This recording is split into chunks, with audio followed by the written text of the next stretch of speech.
that's a job that they could have, even when they have a computer science degree and are perfectly qualified to do it. That's right. Folks, those of you who have seen King's Speech movie, you might see there are large crowds when he's making a speech. Well, in the movie world, that's not really what you're looking at. What you're looking at are inflated dummies sprinkled with people. This is a new one, isn't it? So they're not hiring thousands of people to sit in those seats? They are not hiring thousands of people. In fact, there's a company that can give you as many as 3,000 to 5,000 of these dummies at $10 a piece. Wow. $10 a piece. And you can have any kind of clothing on them or, wigs on them. And at the same time, I must say, CG, which is the computer generated, that's expensive. A set can cost you as much as $50,000. But this is a cheaper way to go. So there is, it's always fun to see how low-tech can beat high-tech at any time if enough people have faith in them. This is the guy who has a faith in his business, and he says, you can hire as many dummies from me as possible. Well, there really are so many people in some of those scenes, and you could probably reuse those dummies, right? That's right. Other movies. Well, I want to tell you about this piece that I read in the New York Times, and actually it's been a buzz in my office, and people have been talking about it.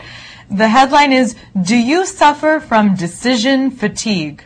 Now, what on earth is decision fatigue, right? Okay, so the article begins with an analysis of a study of Israeli prisons, the parole board and the judges hearing the different cases of parole.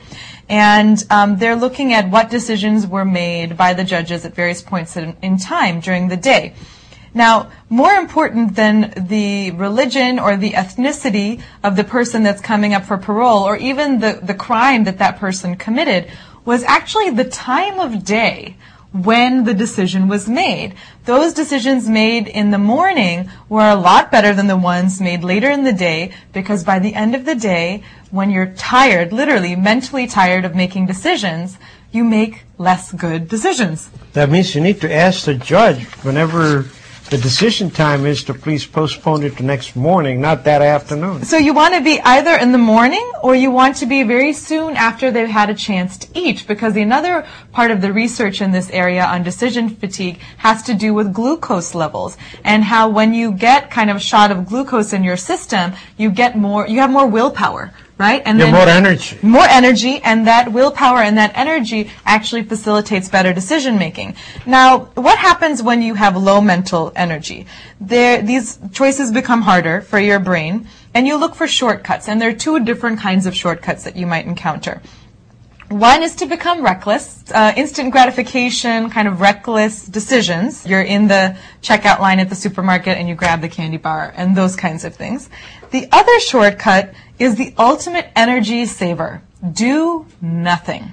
Okay? So sometimes when we're fed up of making decisions and really don't have the energy to put towards decision making, we just kind of avoid the decision altogether, because it seems easier at the time. Of course, later we often have to deal with the consequences of procrastination and end up having kind of more of a problem because we thought we'd be saving ourselves some time and energy by putting it off, and we don't. So a lot of the research has to do with self-control, with willpower.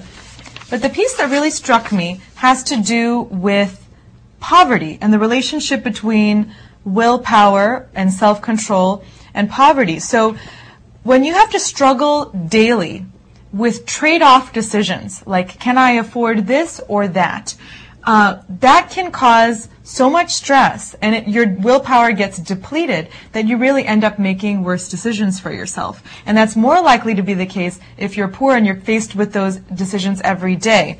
One of the studies quoted in this article actually took place in rural India, where, most of us don't think about when we need to buy a bar of soap. Like, soap is not a commodity that is expensive or hard for us to get. But it can be a really depleting choice in rural India.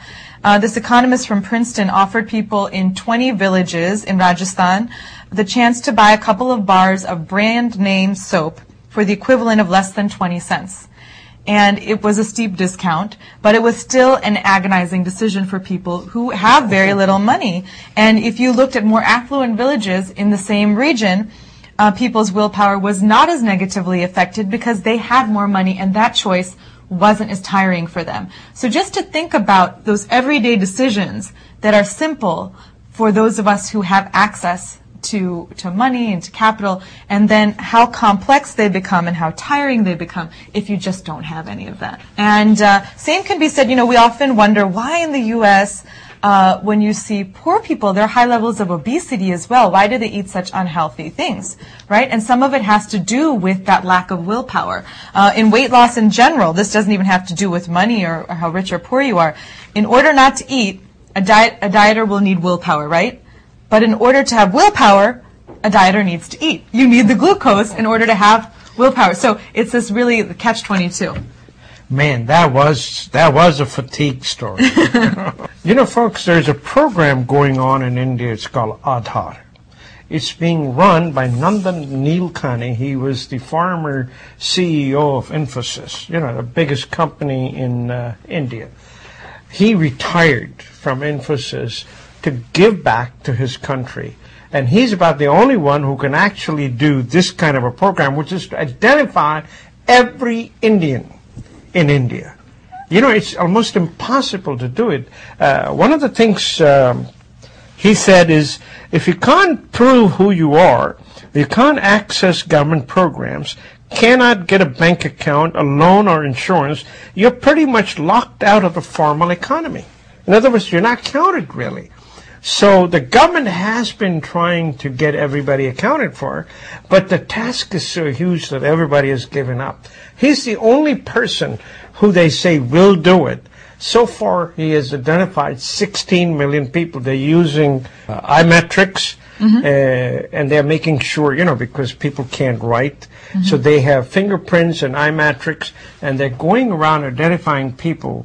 He believes by year 2014, he would have identified 600 million people.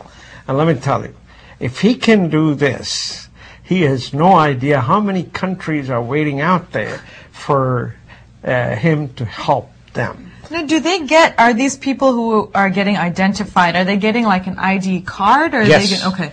They get an ID card with their iMetrics in there and their thumbprint. So whenever they take it over there to get their ration or to get any kind of a government service, at least they will